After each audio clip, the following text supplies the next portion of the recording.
Motorola contract to build a radio system. So if you think of the system as your cell phones, it's the company putting the towers up, and then there's another contract for hardware, which is the radios that actually our people carry around. So the contract, Motorola's local vendor is Baycom. So if you buy Motorola hardware in this area of the state, you have to use Baycom as their local sales company or sales agency. So we buy everything through Baycom too. And service on those pieces of equipment? So there's warranty on that equipment. I don't know off the top of my head the warranty, but they would do the warranty work, and generally with how Motorola does their regional distribution, there's only 1 or 2 regional vendors for their equipment anyway. So Baycom is the big one, actually in Wisconsin, across the state right now. Trustee McKay. Just to clarify that the action before us tonight is around the purchase, but it does not include a service agreement or a warranty information. The warranty is just built into. I think the warranty is 1 or 2 years. I don't know for sure, but I believe it comes with the product. Right. I know So it's standard. Yeah, I I've can looked check at. on the actual. Do we need to resolve the issue of a service agreement tonight in order to take this action, or would that be at a later date If we decide, I just wanted to know what warranty there was, because in our packet, we had the whole contract for our last one, except the warranty page. So there is a standard warranty page, on contracts, and I just wanted to know if it was in here and what it said.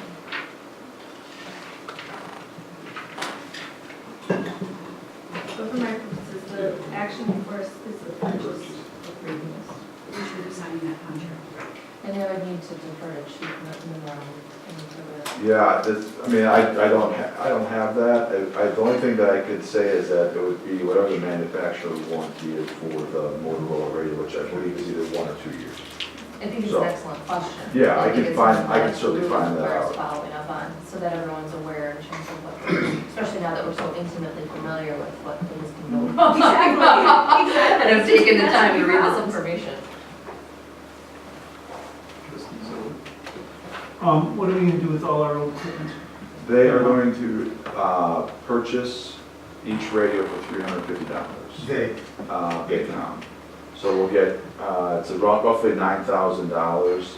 They will not, unfortunately, they're not willing to purchase our mobile radios, so we'll certainly try to do something with that. The challenge becomes is because they're programmed, I can't just sell them on eBay. I have to sell them to somebody who's going to strip out all the information out of the radio and then sell it. But we can look at that. There's 10 of those that we have, but they're going to purchase all 26 of our handheld radios for the $350, and they'll take care of clearing them. Okay. So it comes to $5,000. Well, that's what that line item is. Yeah, so $9,100 if you trade in all 26. So I mean, that's, we got something back. I mean, it's not great, but. Trustee Mann. I had 2 questions. What's the difference between the buying 26 portables and 15 portables? Sure. I gave an option for, right now, currently each officer has their own radio. And if I want to give us a less expensive option, we're getting rid of, if we make this purchase, all the F. Johnson radios are going to go, and we'll have to share radios. When I talked about with understanding that we would add radios each year as kind of a cost savings measure. Now, keep in mind, those costs will go up, but at least we wouldn't have to put all that money out right now. But regardless, the E.F. Johnson radios would go. The other 13 radios, they won't buy from us. There are 11 radios. They won't buy the ones we don't trade in. Is the 83,000 with the sharing concept or with everybody getting? That's what everyone's getting. And that's what the motion is right now, is for everyone's getting for the 83,000. Correct. Just I to be clear. just wanted to give it an option. Okay. But the option doesn't say it here, but what you're saying in person is that it would be more expensive because we wouldn't get the same pricing. That's correct. So we're not saving any money, so it's not a cost saving. Well, not, right, it's a It's an upfront. upfront, right, I just wanted to give an option. Costs more later, So- yeah. Yeah, that was my second question, was more of a financial or fiscal question for Mark. Is there a way to have part of this expense, because the surplus in the police department, you know, we voted at the last meeting to award some money to an employee. So, and that was supposed to come out of this same surplus. So, and then, and I guess my question is there a way to apply part of this purchase to 2017 and part of it to 2018? Or does it all have to be in the same fiscal year? Sure, I can answer that. Well, effectively, when you make the purchases, then you have to record Yeah. the cost. But I can add that my understanding of the other action with the employee is that was money that was already budgeted. It's not additional money.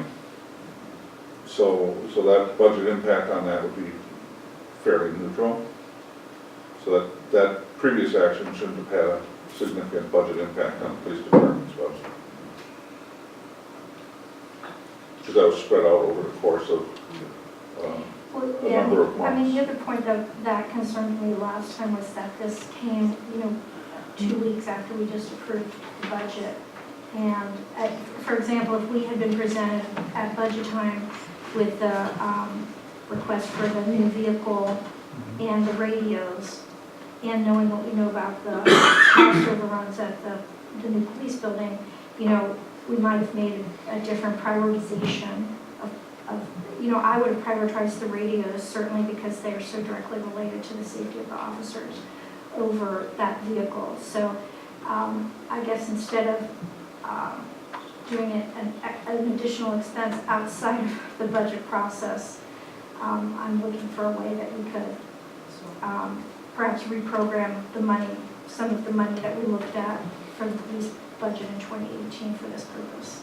Well, that's unfortunately kind of the sticking point we're in, because if you wait to 2018, you change your costs dramatically from your costs if you were to execute this in 2017, which would have taken it out of the 2018 budget discussion either way, unless the board is willing to spend the extra money by deferring this decision to 2018.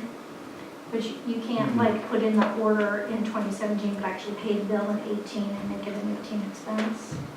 That would be right on the edge of various accounting practices, and I'd rather not be on that edge. Yeah. Okay, well, I'd like to amend the motion to do option 2 at 59,000. Where is that number?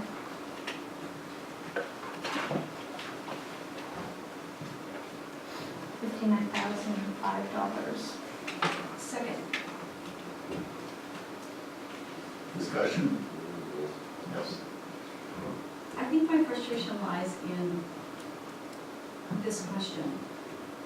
Before coming to the board tonight, did you reach out to, and maybe you have, did we reach out as a village in any department to the vendor who's giving us the price quotes and ask that question? If the board votes to pay half in 2017, signs a purchase contract, and half in 2018, can we get, if we put it in an agreement, can we get the same price? Have we asked that? Yes, if you're in your packet, I asked that specific question, and if you look at the second page, is the pricing effective 1/1 of 2018.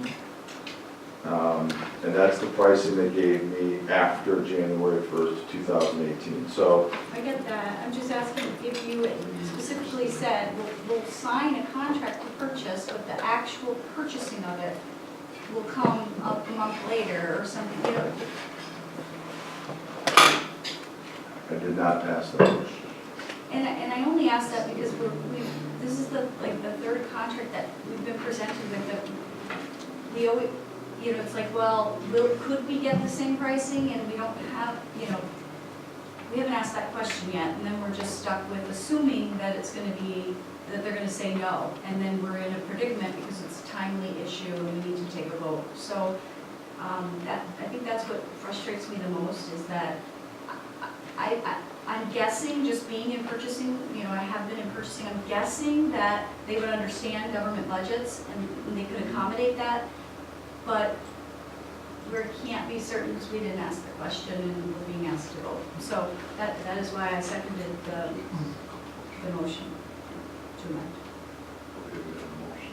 There's a motion on We have a amendment. motion on the floor, we have an amendment motion. To buy at 15. Call the question. All in favor of the amended motion, say aye. Aye. Opposed? Nay. Nay. I didn't catch the Nay. nay, so, okay. So it failed by 4 to 3. Okay. And we'll call the original motion. All in favor of the original motion, say aye. Aye. Opposed? Passes unanimously. Thank you. Okay, that takes us to the next item on the agenda, which is discuss next steps for Shorewood Fire Station. Turn this over to you. Great. So Chief Whitaker is here joining us tonight. Upon my arrival here, we had a wonderful opportunity to meet, and I was updated on some information regarding our fire station here in the village, as well as having the opportunity to review a document that I believe that he presented to you earlier this year. Was a review of the long-range financial plan for the North Shore Fire Department. We are one of 6 communities who participate in that collaboration, which is 7, sorry, pardon me. I wasn't including Shorewood. The other 6, we're 7, who are included in the collaboration. And they are an extension of us, really, when they're in the community. So he's here tonight to kind of share with you, and he was kind enough to put together for you the same discussion we had, which is what he has discussed in the past, how the topic has come to where it is tonight. And this is really, the purpose of tonight is really just to come for a brief informational on where we've been up to this date, because he's going to come back and join us. He likes us this much. Right? You've been here, I think, every month I've been here, so I'll take it as a compliment. So he'll be coming back at the end of January to have further discussions with us regarding the topic. So this is a brief introduction. That's the purpose of what tonight's meeting is, and there's no action taking place tonight, but just a brief introduction. So with that, I'll turn it over to the chief. Sure, thank you. So the building next door is one of 5 buildings we have. We operate out of this building and the Whitefish Bay building are owned by the villagers that they reside in. The other 3 are owned by the fire department itself. The building next door, as you're probably well aware, did house police and fire up until a couple months ago. And police, after extensive studying, I know 2005 was at least I went back to find various studies that were done in that building, and I think there were several done before that too, looking at different ways to either remodel the building or make it more useful for both police and fire. Through the process, the police department moved to Wilson Drive, and so now the village owns the building next door still. It's about a 19,000 square foot building, and we need about 9,000 square feet of space. So the building is in essence, half vacant right now. And we really don't need, as the fire department, the additional space, nor do I have the money budgeted to rent the additional space in the building either. We rent space on a square foot basis there. And pay half the utilities in the building. So at this point, we have, in my memo, I went through 2005, 2006, and then 2015 and 16, there were at least 3 evaluations of the building done. Some by the village or a contract that was contractor hired by the village, one by a consultant that the fire department board hired, not just to look at the building, but to look at our operation in general. And then last 2015, rolling in 2016, as part of our long-range financial planning for the department, we had Zimmerman and Mann, who is a contractor that we hire, or we use as sort of a building consultant, because we don't really have on-staff people that have expertise in the infrastructure of buildings, to look at the building and say what is the potential use, reuse, or what should we do, and work with you as the village, the owner of the building in general, since at this point, you really have no village operations in that building. So, and it's half vacant right now. So Mann and Zimmerman, if you go back to the police department, they looked at several different options for the building, additions, remodeling. Both of them said, hey, if it's just gonna be the fire department, as far as cost to build a building and use of that space, you're better off starting over again. And so, in essence, building a new building, or building a new building in general. With previous village manager,